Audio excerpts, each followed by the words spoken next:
E69 news కి స్వాగతం. ముందుగా ముఖ్యాంశాలు.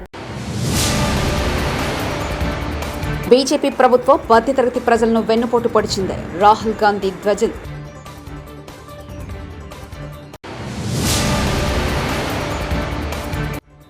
ఆనాటి మీ పాపాల వల్లే మీ ఇంటి ఆడబిడ్డ జైల్లో ఉన్నారు. రేవంత్ రెడ్డి.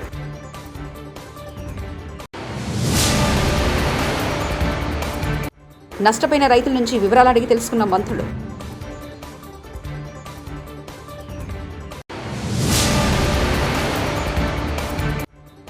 సూపర్ 6 పథకాలు అమలు చేయలేమని చేతులెత్తేసిన చంద్రబాబు.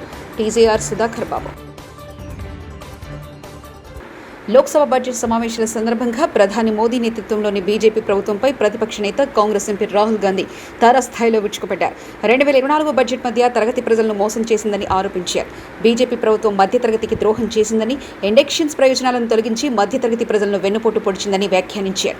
బీజేపీ ప్రభుత్వం ఆధునిక చక్ర వ్యూహాన్ని నిర్మించిందని, అందులో రైతులు, విద్యార్థులు, మధ్యతరగతి వారు, సమాజంలో ఇతర వర్గాలు చిక్కుకొని ఉన్నారన్నారు. దీర్ఘకాలిక లాభాలపై పన్ను విధించడంతో మధ్యతరగతి ప్రజలు ఇబ్బందులు ఎదుర్కొంటున్నారని ఆయన ఆగ్రహాన్ని వ్యక్తం చేశారు. వైఎస్ రాజశేఖర రెడ్డి హైదరాబాద్లోని ఐటీ కంపెనీలకు, ఫార్మా కంపెనీలకు ఒక్క సెకండ్ కూడా కరెంటు కట్ చేయకుండా సరఫరా చేశారంటూ సీఎం రేవంత్ రెడ్డి వ్యాఖ్యానించారు. పెట్టుబడులు తీసుకురావాలని, ఈ పెట్టుబడుల ద్వారా ఈ ఆనాటి ఉమ్మడి రాష్ట్రానికి ఆదాయం పెరగాలని చంద్రబాబు నాయుడు గారు ముఖ్యమంత్రిగా ఉన్నప్పుడు 24 గంటల విద్యుత్తు ఇవ్వాలి ఈ ప్రాంతంలో అని ఒక నిర్ణయం తీసుకున్నారు. డాక్టర్ వైఎస్ రాజశేఖర రెడ్డి గారు వచ్చిన తర్వాత దాన్ని ఇంకా విస్తరించి ఐటీ కంపెనీలకు కానీ, హైదరాబాదు నగరానికి కానీ ఒక్క క్షణం కూడా విద్యుత్ కోతలు ఉండడానికి వీల్లేదు అని ఆనాడు తీసుకున్న నిర్ణయాల వల్ల నిరంతర విద్యుత్తు సరఫరా జరగడం వల్ల ఐటీ కంపెనీలు, ఫార్మా కంపెనీలు, hotel industry, food industry, sports అన్నీ నగరానికి వచ్చి.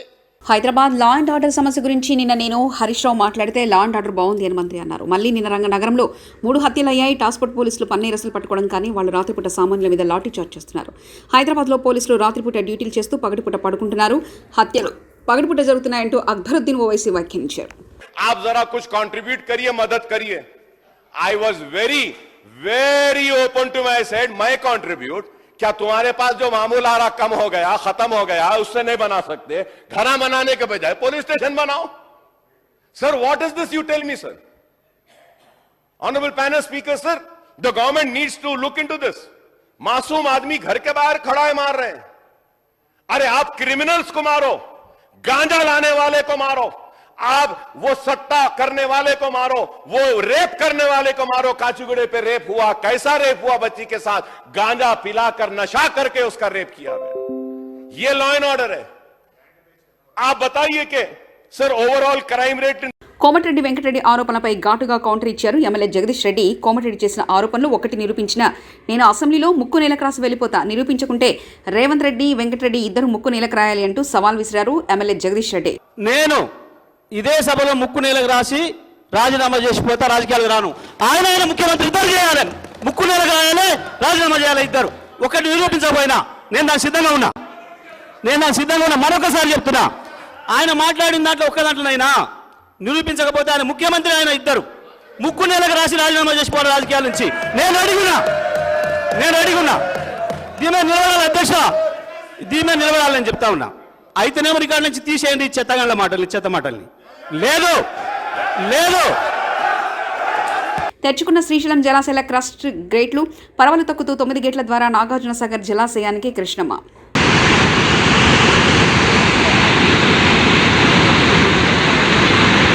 ముఖ్యమంత్రి ఆదేశాల ప్రకారం 2 రోజులుగా వరద ప్రభావిత ప్రాంతాలను పరిశీలించారు మంత్రులు. పునరావాస కేంద్రాలకు వెళ్లి బాధితులతో మాట్లాడి ప్రభుత్వ సహాయం అందుతున్న తీరును అడిగి తెలుసుకున్నారు మంత్రులు.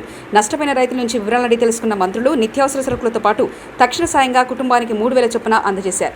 చాలా ప్రాంతాలు ముంపుకు గురయ్యాయి, చాలా గ్రామాలు ముంపుకు గురై ప్రజలు చాలా అవస్థలు పడుతున్నారు. మీరందరూ సజీవ సాక్షులు. గతంలో కూడా మీరు పనిచేశారు. గత 5 సంవత్సరాలు ఎప్పుడైనా ఒక విపత్తు వస్తే, ఎప్పుడైనా వరదలు వస్తే ముఖ్యమంత్రి ఎప్పుడైనా సరే రివ్యూ తీసుకొని అధికార యంత్రాంగానికి అలర్ట్ చేసినటువంటి రోజు ఒక్కటైనా ఉందా? ఆ రోజు 5 సంవత్సరాల్లో ఒక మంత్రి అయినా, ఒక అధికారి అయినా గ్రామాలకు వెళ్ళి పేదవాడికి పలకరించినటువంటి దాఖలాలు ఎక్కడైనా ఉందా? మొన్న ఎప్పుడైతే భారీ వర్షాలు వస్తాయి, గోదావరి నదికి విపరీతంగా వరదొస్తుందని తెలిస్తే మా విపత్తుల శాఖ మంత్రి శ్రీమతి అనిత గారు జూమ్లో కాన్ఫరెన్స్ తీసుకొని కలెక్టర్లకు అలర్ట్ చేశారు. ఏవైతే ముంపు ప్రాంతాలున్నాయో, ముంపు మండలాలున్నాయో అధికార యంత్రాంగానికి అప్రమత్తం చేసి ఏ ఒక్క ప్రాణ నష్టం జరగకూడదు, వారందరికీ సురక్షిత ప్రాంతాలకి తరలించడమే కాదు, మీరు చూశారు గతంలో వరదొస్తే తరలించి వారికి బస్తాల్లాగా ఒక స్కూల్లోనో కొట్లోనో పెట్టేయడమే తప్ప ప్రభుత్వాలు చూడక ఆర్తనాదాలు విన్నాం. మాకు భోజనం అందడం లేదు, పిల్లలకు పాలు అందడం లేదు, సకాలంలో నీళ్లు లేవు, టాయిలెట్స్ లేవని. ఈ 5 రోజుల్లో ఎక్కడైనా ఒక వార్త వచ్చిందా? భోజనాలు పెట్టాం, పిల్లలకు పాలు ఇచ్చాం, వాటర్ ఇచ్చాం, వాళ్ళు మళ్ళీ నార్మల్గా వచ్చి ఇంటికి వెళ్ళేసరికి 3,000 రూపాయలు పరిహారం కూడా ఇచ్చి వాళ్ళందరికీ న్యాయం చేశాం. ఈరోజు ఈ 2-3 జిల్లాలు తిరుగుతుంటే గత ప్రభుత్వం పాపాల వల్ల ఏవైతే పురాతనమైనటువంటి కాలువలున్నాయో, గెడ్డలున్నాయో 5 సంవత్సరాలు గాలికి వదిలేశారు. కనీస స్థాయిలో మెయింటెనెన్స్ చేయలేదు. కనీసం ఒక తట్టెడు మట్టి తీసి ఆ కాలువలో ఉన్నటువంటి అడ్డు కూడా తీయకపోవడం వల్ల నిన్న వచ్చినటువంటి వరదలకి ఆ కాలువలు పొంగి వేల ఎకరాలు. సూపర్ 6 పథకాలు అమలు చేయలేమని చేతులెత్తిన చంద్రబాబు, మేము ఎన్నికల ముందే చెప్పాం బాబు ఇచ్చిన హామీలు అమలు సాధ్యం కాదని.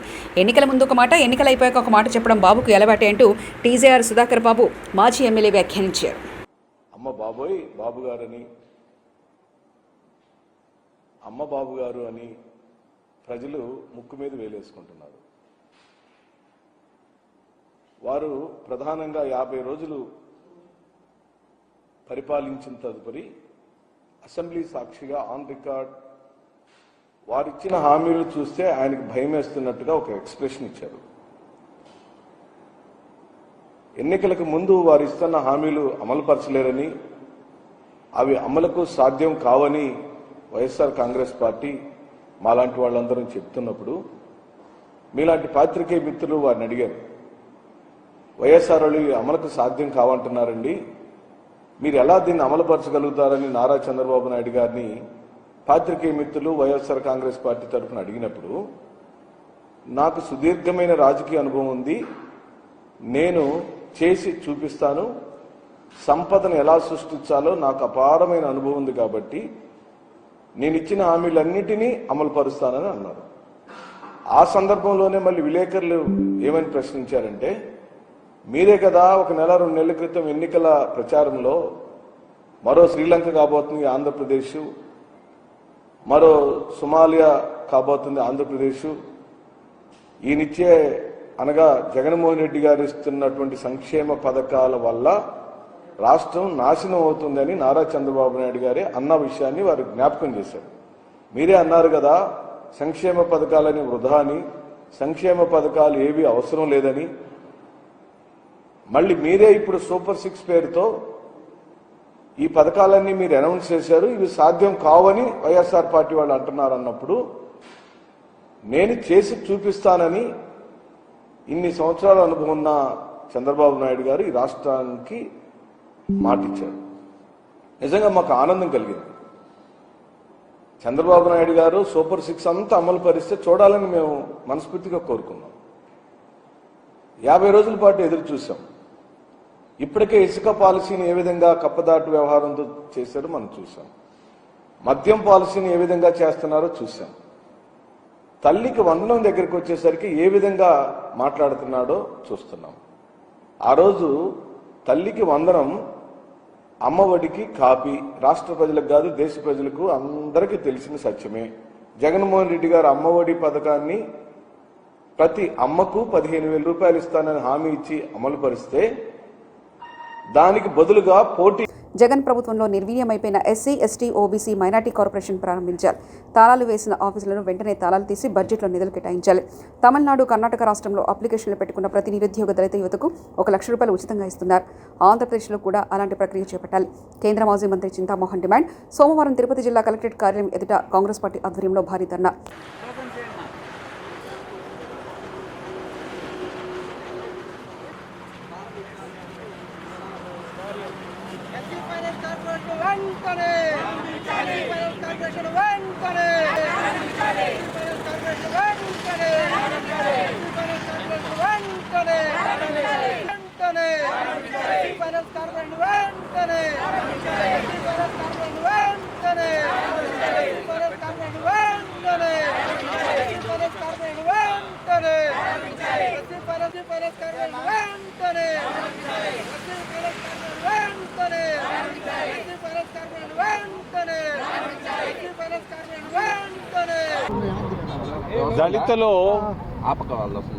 దళితులు ఎస్సీలు ఆంధ్రప్రదేశ్ రాష్ట్రంలో 20% మంది ఉన్నారు.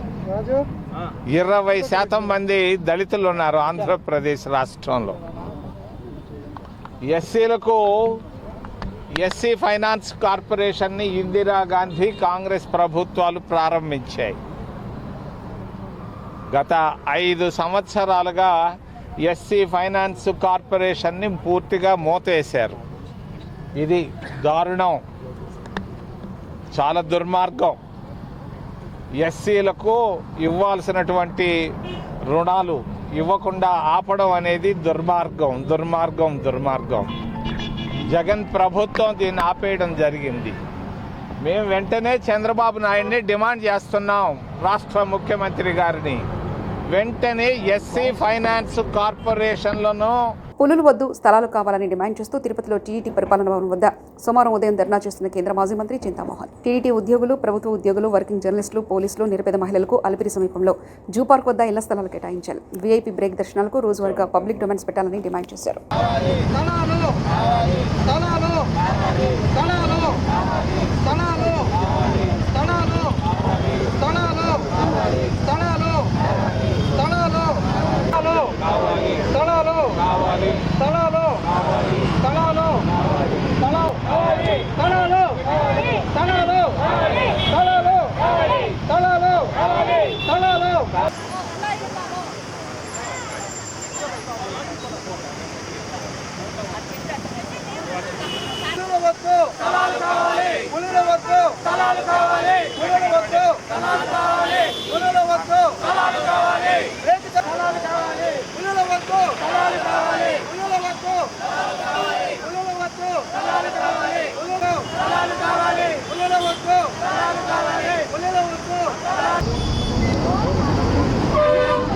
ఇళ్ళు కట్టుకోవడం అనేది హక్కు, రాజ్యాంగం ఇచ్చినటువంటి హక్కు. తిరుపతిలో దాదాపుగా 75% మంది ఇళ్ళు లేకుండా వాడుగిళ్లలో ఉంటూ ఇబ్బందులు పడుతున్నారు. ముఖ్యంగా జర్నలిస్టులు, నిరుపేద మహిళలు, టీటీడీ ఉద్యోగస్తులు, యూనివర్సిటీల్లో పనిచేస్తున్నటువంటి ఉద్యోగస్తులు, పోలీసులు, అందరికీ ఈరోజు ఇళ్ళు కావాలి. ఇళ్ళు కట్టుకునేదానికి స్థలం కావాలి. తిరుపతిలో స్థలాలు లేవు. ఒకప్పుడు 50,000 ఉన్నటువంటి జనాభా ఈరోజు 5 లక్షలకు పెరిగిపోయింది. మరి స్థలాలు కావాలంటే ఏం చేయాలి? ఒకటే ఒక మార్గం, ఆ జూ పార్కును తీసేయాలి. దైవలోక్ అని ఒక ఆయనకి 150 ఎకరాలు ఇచ్చాడు ఎవడో మహానుభావుడు ముఖ్యమంత్రి. అవన్నిటిని క్యాన్సిల్ చేసి వెంటనే ప్రతి నిరుపేద మహిళకు ఒక్కొక్కరికి 2 సెంట్లు కానీ 3 సెంట్లు, లేకపోతే జర్నలిస్టులకు కూడా 5 సెంట్లు, ప్రతి ఒక్కరికి దాదాపు 200-300 మంది జర్నలిస్టులు స్థలాలు లేకుండా ఇబ్బందులు పడుతున్నారు. ఈ పరిస్థితుల్లో మేము డిమాండ్ చేస్తున్నాం చంద్రబాబు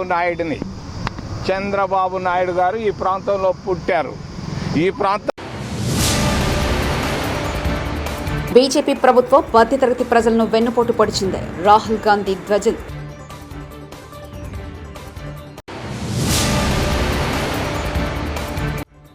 ఆనాటి మీ పాపాల వల్లే మీ ఇంటి ఆడబిడ్డ జైల్లో ఉన్నారు రేవంత్ రెడ్డి.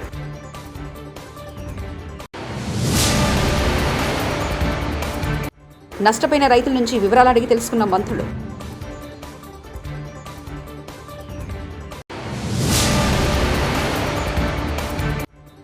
సూపర్ 6 పథకాలు అమలు చేయలేమని చేతులెత్తేసిన చంద్రబాబు, టీజేఆర్ సుధాకర్ బాబు. ఈ 69 న్యూస్ ఇంతటితో సమాప్తం. చూస్తూనే ఉండండి ఈ 69 న్యూస్.